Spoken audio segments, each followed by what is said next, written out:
Hey Achievers, this is Maya, founder of Healthy High Achievers. Join our global community and create healthier routines to avoid burnout and feel more calm and healthy. Let's get to it. Hey Achievers, I am super excited about this episode where I'm going to talk about my fibromyalgia recovery story. Now, this episode is going to be completely different from the blog post, so you can click the link below.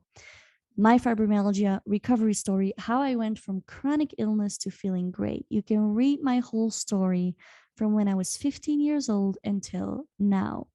But in this episode, I just wanted to cover questions that you guys sent me about my journey and how I got better with fibromyalgia, chronic fatigue, digestive issues, my immune system broke down. Just basically when I was 15, just to give you a short summary. When I was 15, my body all of a sudden stopped working. I was walking with a cane because I had random muscle aches. I was tired all the time. I couldn't go to school. I felt too weak. My digestive system wasn't working at all. And basically, I did not have a normal teenage life from when I was 15 until I was 19. Now, let's get through your questions. If you want to know the whole journey of my teenage years, then how I found my own solutions, then how I moved to Peru, how I discovered functional medicine, how am I feeling now, go to the blog post in the show notes below, read it first, and then come back if you want. But at first, I picked out a couple of questions because they were really interesting. One was, so chronic fatigue, how did it affect you mentally? And how did you deal with it day to day? And also, how often did you sleep? So chronic fatigue, it was not easy because I'm a very driven person. I'm a healthy high achiever. I want to do a million things at the same time. I'm very optimistic, very driven. And it was hard for me to accept my body's limits. I grew up with competition sports. I did jump rope from when I was 6 years old until my 15. And so we got taught to never ever say, I cannot do this. So then all of a sudden I had to learn how to say, I cannot do this, and admit it to myself, admit it to the people around me. My parents were hesitating. They're like, maybe she gets bullied at school. She doesn't want to go. But when my mom saw that I also wasn't going to the singing classes, she realized something was definitely wrong. So mentally, it was hard. It was really hard. I kept trying to push myself. Then how did I deal with it? I basically just had to have a schedule, a daily schedule. I had to plan empty moments to rest because I knew if I didn't, I wouldn't rest.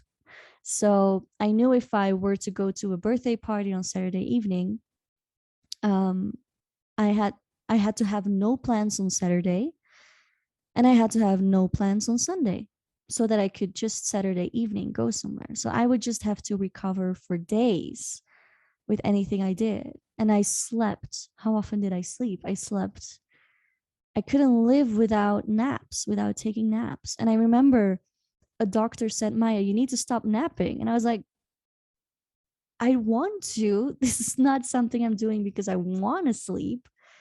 My body's just, I cannot not nap. So, yes, at some point, like I mentioned in my Instagram stories already, when I was answering your questions, at one point, I remember I was sitting on the floor in my bedroom and my mom came in and I was just crying. And I said, you know what? I cannot carry this alone anymore. This is just too much. I guess I was 16, 17 by that point. It's too much. So I didn't know about health coaches. I didn't know about functional medicine. I didn't know where to turn to. So the only thing I could think of was psychotherapy. And luckily, I had a really good one who helped me love my body with its limits, who helped me be creative with problem solving, who helped me to accept, to enjoy the little things. So what helped me a lot mentally was I started reading about mindfulness, I started meditating, and I started actually practicing gratitude. But that back then, I think this word of gratitude journal or whatever wasn't a thing yet, or at least not in Belgium. So I would just go to the park and just enjoy watching a dog play, watching kids laugh, looking at the trees, the leaves, and those were my highlights of the day. You know, it was my grandmother who took me to the park so I could sit on a bench and just enjoy the small moments. So, next question, are you now more predisposed to being chronically tired? Yes, absolutely.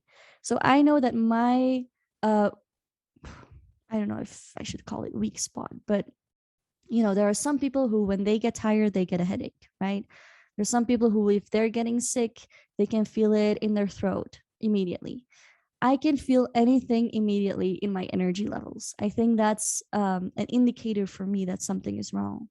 So when I'm feeling tired for no apparent reason, I can start thinking, okay, what's going on?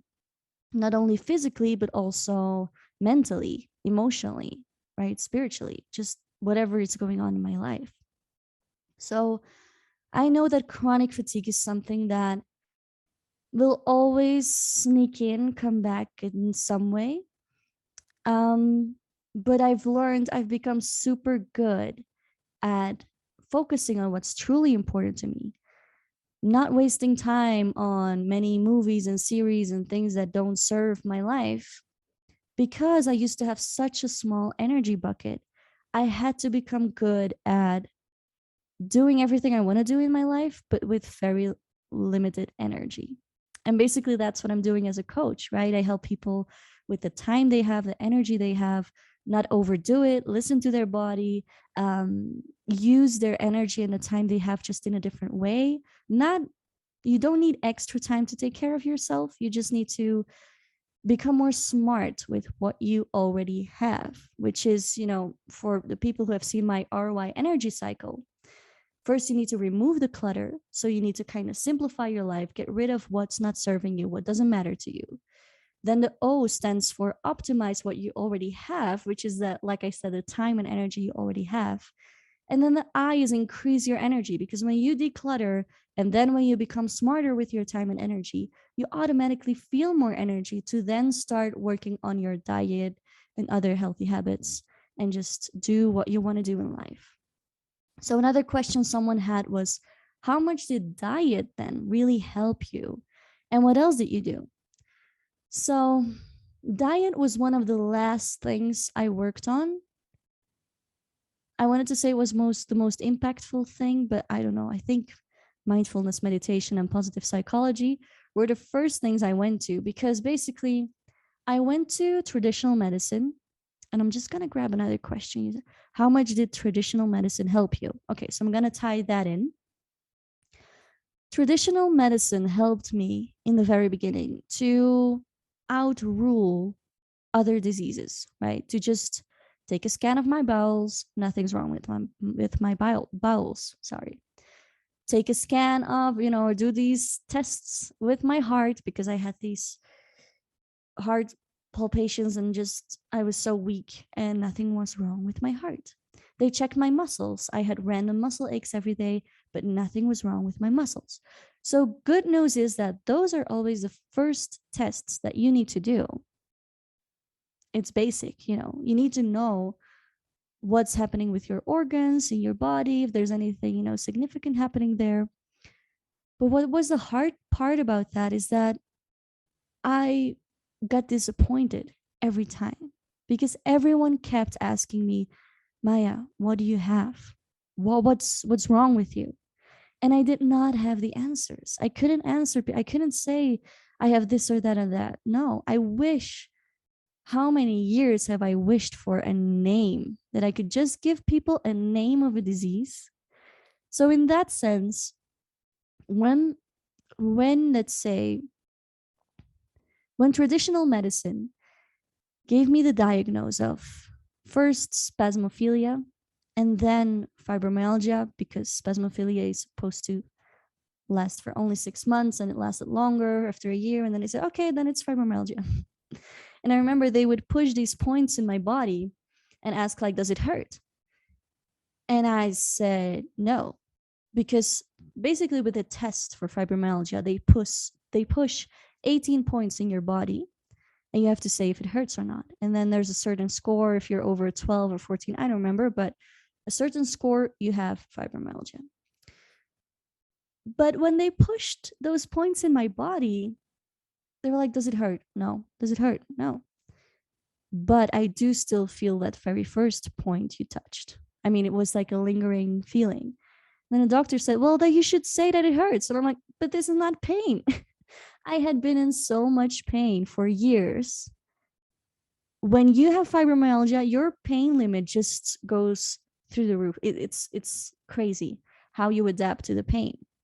So basically, I would feel, for me, it was mostly in my legs, and I would feel as if there were knives like cutting in my hips, basically. That's why I couldn't really walk a lot. So sometimes I was in bed, I couldn't sleep from the pain. So that was pain. That was real pain. But those points that they touched on my body, that was not pain to me. Then they were like, okay, so you have fibromyalgia. And so in the beginning, traditional medicine helped me to rule out those things, to take the vitamins I need to take, magnesium, etc. But then there was a point where they just said, this is a chronic disease. You need to learn how to live with it. You have a small energy bucket. Some have bigger buckets. You have a small bucket, and you need to learn how to live with that, and bye. And they sent me to not a psychotherapist, to a physiotherapist, to learn how to move my body, relax my muscles, because they were always tense, right? Relax my muscles. And then some people said it's in your head, it's because of trauma. And I said, no, I'm the most optimistic person. I don't think it's trauma. There must be something more. So I did not believe it came simply from a chronic, like, oops, I'm born with this. And then it can explode, or it can become active at any age. And then I need to live with it for my whole life. I was like, no, I'm not accepting this diagnosis. I'm not at all answering the diet question right now. I'm aware of that, but I'm diving into the traditional medicine part. So basically, then I left the hospital. I had a name. I could tell people, hey, I have fibromyalgia. I entered these support groups on Facebook, and I got really depressed. Not really depressed, but they really brought me down, because it was all complaining about their life and a lot of negativity. And I'm like, no, no, no, no, no. I know there's something more in my body. So I started reading everything I could read, mindfulness, positive psychology. And someone asked me, how much did mindset play a role in your health journey? Mindset was everything in the beginning, because it was the only thing I could rely on, right? It was the only thing I could hold on to, because I didn't know what to do with my body. I didn't know how I could improve. I didn't have a health coach or the knowledge, or I couldn't find it. The only thing I could find was mindset stuff. Read about it, creative problem solving, adapting to my limits, becoming a very good planner. I had to plan really well, because I had to plan my empty moments to rest. I had to plan my energy levels, right? Have enough energy to start going to school part-time at least. So mindset was everything. And the next question is, are you feeling better now? So let's see, in which order am I going to?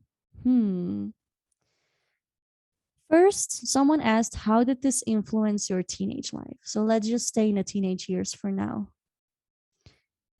I felt more connected to the other elderly people who were also walking with a cane than to other teenagers. So it was really hard to walk with a cane, not being able to even go for a drink from my 15 to 19.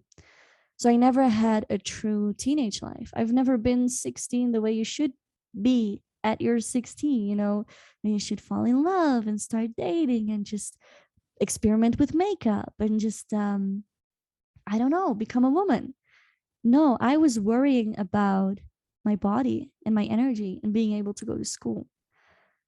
So that was really hard. I felt tired all the time. Of course, when you're tired, you don't feel attractive or good in your body or just, normal.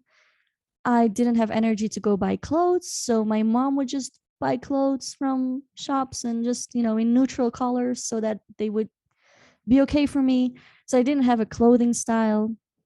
I don't know if you hear this, but in Peru, there's often random fireworks going off. Anyway, um, and so I did not have a normal teenage life at all.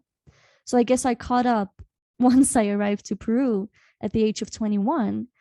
That's when I started all of a sudden feel more energy. The food, so let's then dive into diet. The food was just from the market, very natural.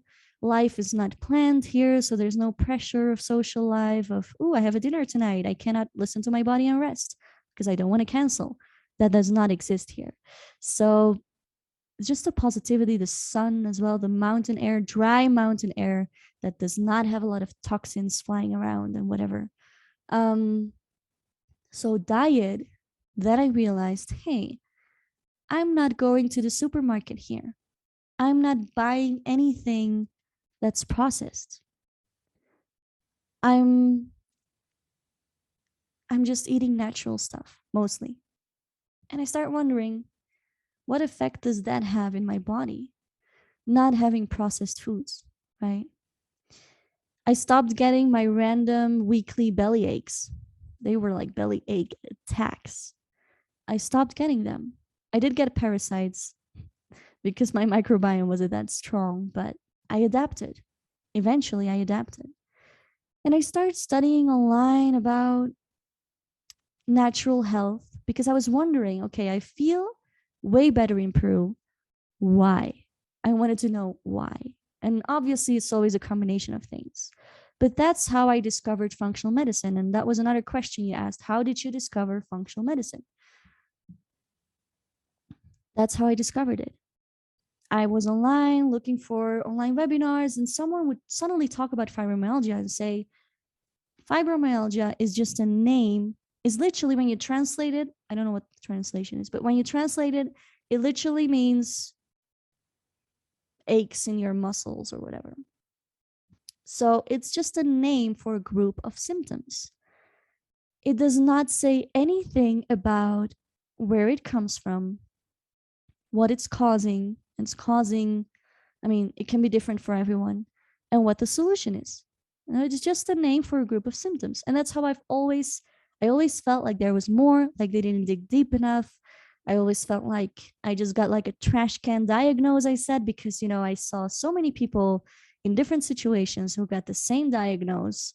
One had the pain in, one had the pain in their face, the other one had the pain in their back. I had pain in my legs. And some people got a year long of antibiotics. Some people got cortisone injections. Some people got antidepressants, many of them antidepressants, because they were like, oh no, it's in your head.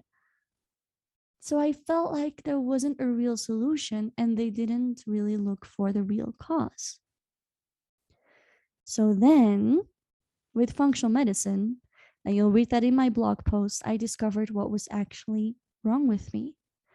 My liver was full of toxins and I didn't have the right enzyme to detoxify.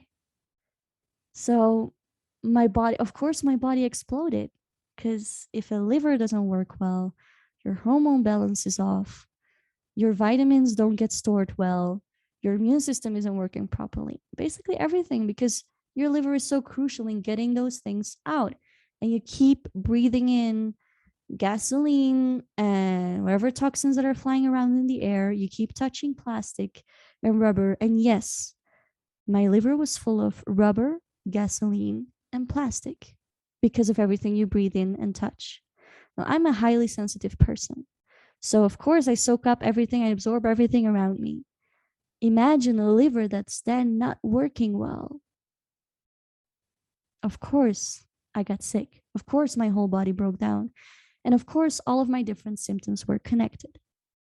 So then diet helped me because I had leaky gut. I had SIBO, which is small intestine bacterial overgrowth. And I had food sensitivities. Now, those things, they are not the cause. They are consequences of the causes that then complicate the whole cascade of symptoms, right? That's important to know. So if you discover that you have food sensitivity, SIBO, leaky gut, um, irritable bowel syndrome, treat your gut first. It is reversible, it is treatable.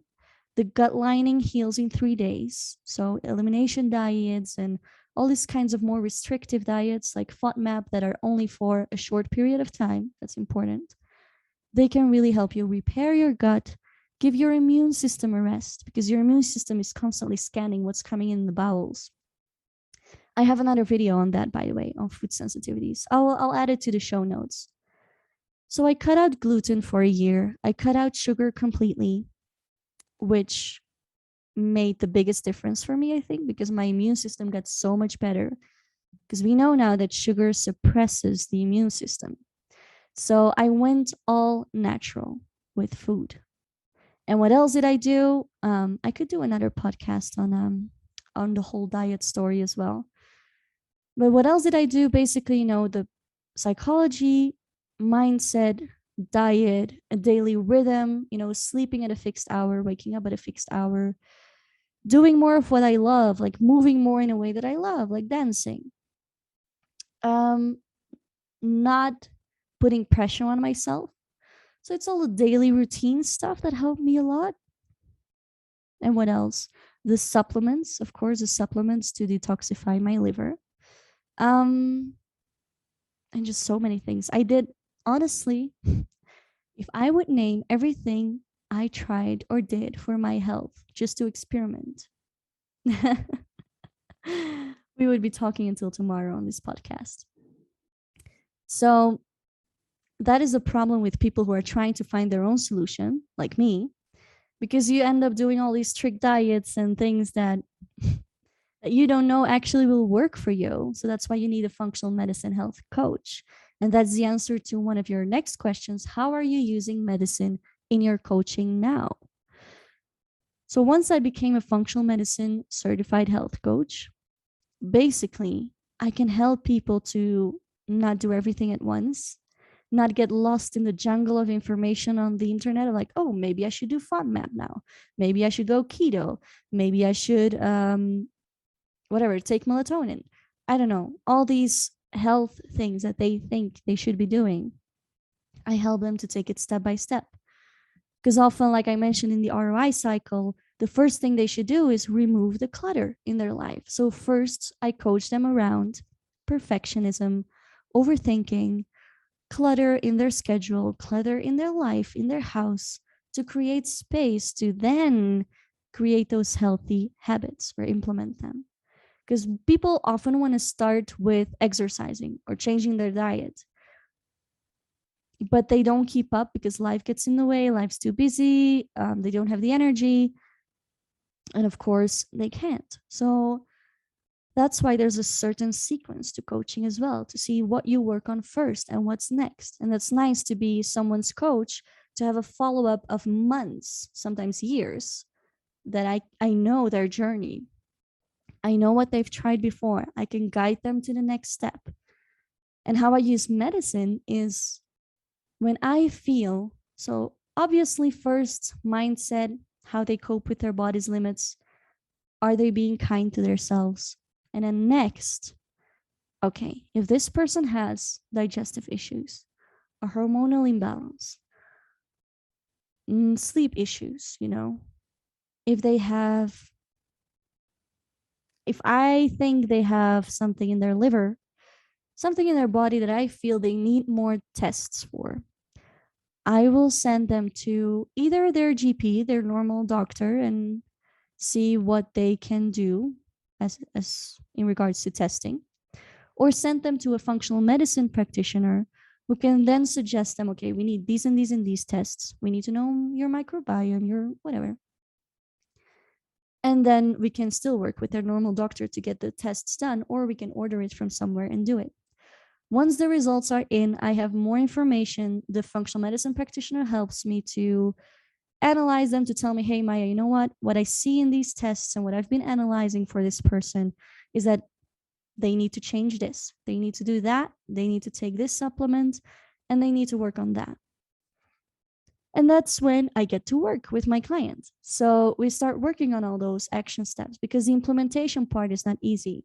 Often you go to a doctor and he says, oh, but you know, you need to lower your carbs. And then you go home and you're like, okay, how do I do this? Or, hey, yeah, you need to stop smoking and you need to sleep earlier and whatever. And you try, but it's not easy. This is why, as a coach, I can bring back the pieces of the puzzle. I can give you the whole puzzle of your health. We can make a whole timeline from birth to now, and I can give you the connections of which events in your life caused which symptoms, when did they start, and what's the whole picture. To get better, basically all that information, you can find it on the internet. It's all out there. Every information about everything is out there. But it's the implementation part, right? It's doing it. And I used to say, it's funny. Oh, sorry. I'm moving my microphone here. I used to say, if I had a health coach when I was 15, it wouldn't have taken me 10 years to get better. Because that health coach would have helped me to see what's my next step. What should I explore more? Where should I go now? So that's a difficult one for me because I'm frustrated that I did not find functional medicine or health coaches back then.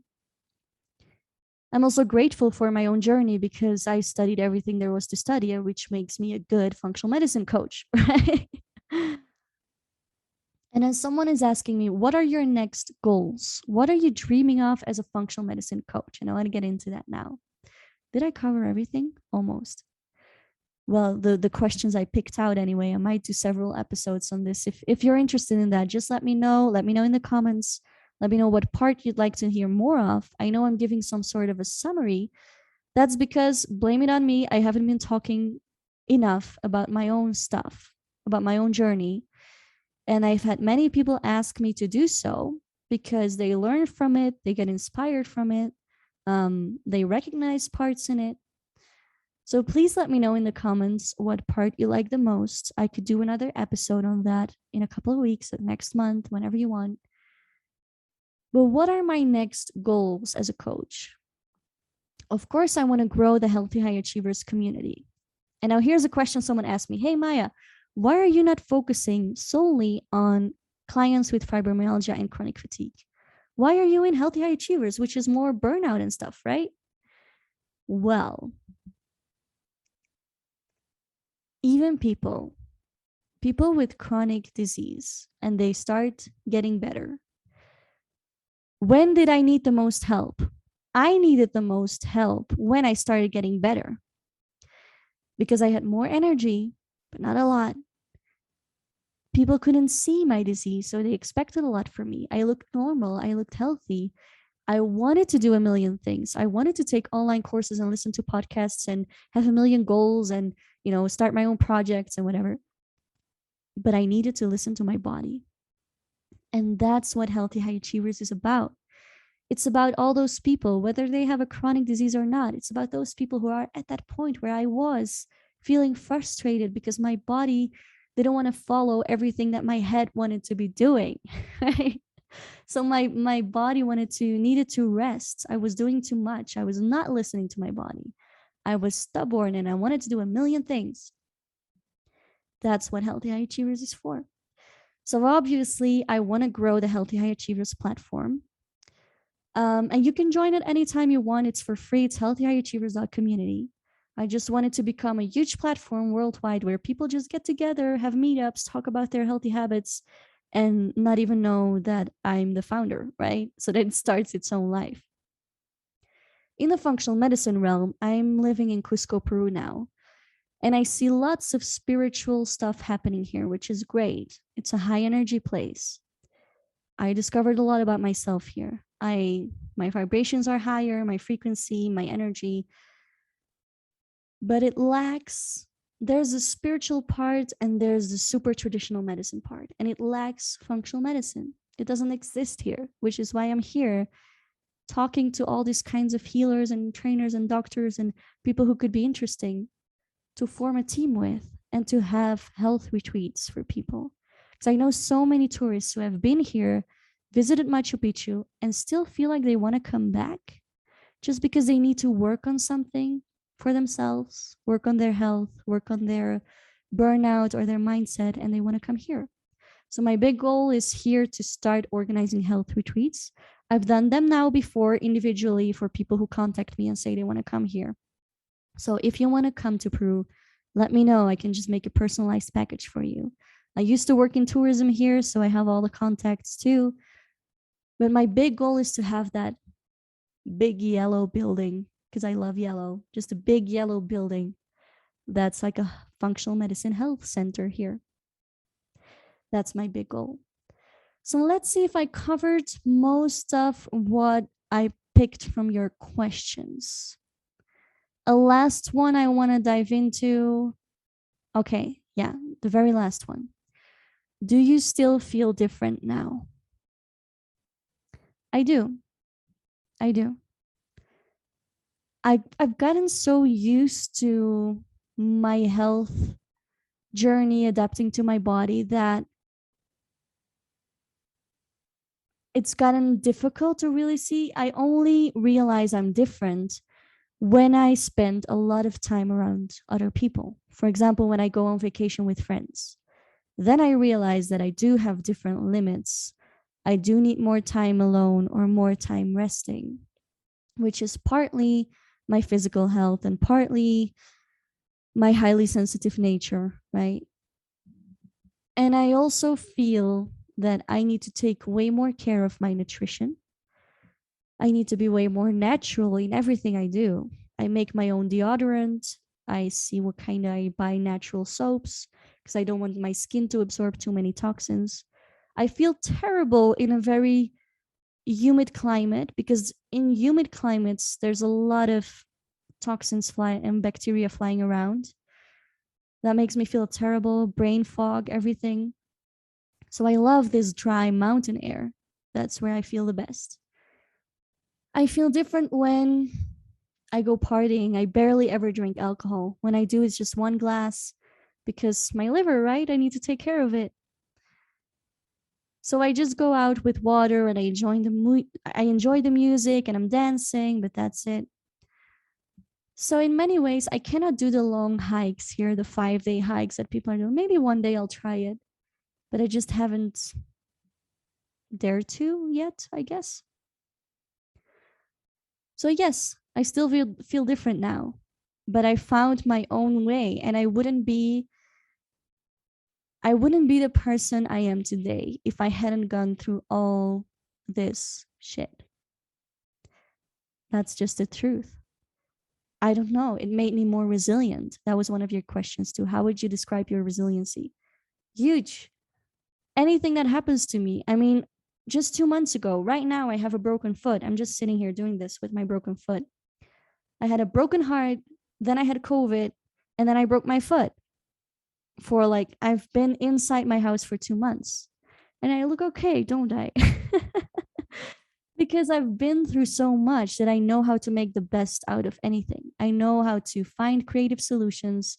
I know how to feed my mental health despite external circumstances or things that are happening in my life. I know how to be good with myself. I know how to love myself. I know how to not be perfectionistic. And of course, I always have the tendency to fall into that trap of, I love excitement, right? I'm very social. So to fall into that trap of like a very active social life, or the trap of perfectionism, or the trap of high achievement and overdoing it and productivity. So I also constantly need to work on myself and pace myself, which helps me be a very good coach. So Achievers, I hope you enjoyed this very spontaneous podcast. I didn't know what I was going to say. I just picked out a couple of questions and flowed with it. If you liked it, please let me know because this is very different from what I usually do. I enjoyed it. I enjoyed talking about my story. I never did. Why? Because I never wanted to identify with fibromyalgia, chronic fatigue syndrome because I was like, no, I don't belong in that category. There's more in my body. I will find a solution. Um, which means that many, many, many people don't even know about my journey. But also, always when I do talk about it, I do get these reactions of that it actually helped people. So I hope I'm helping a couple of you out there by sharing my story. Cheevers, thank you so much for listening and see you next time. Dear Cheevers, I hope you liked this episode. If you did, please subscribe and share with your friends, anyone who needs to hear this. You're super welcome to join us at healthyhighachievers.community as well. See you there.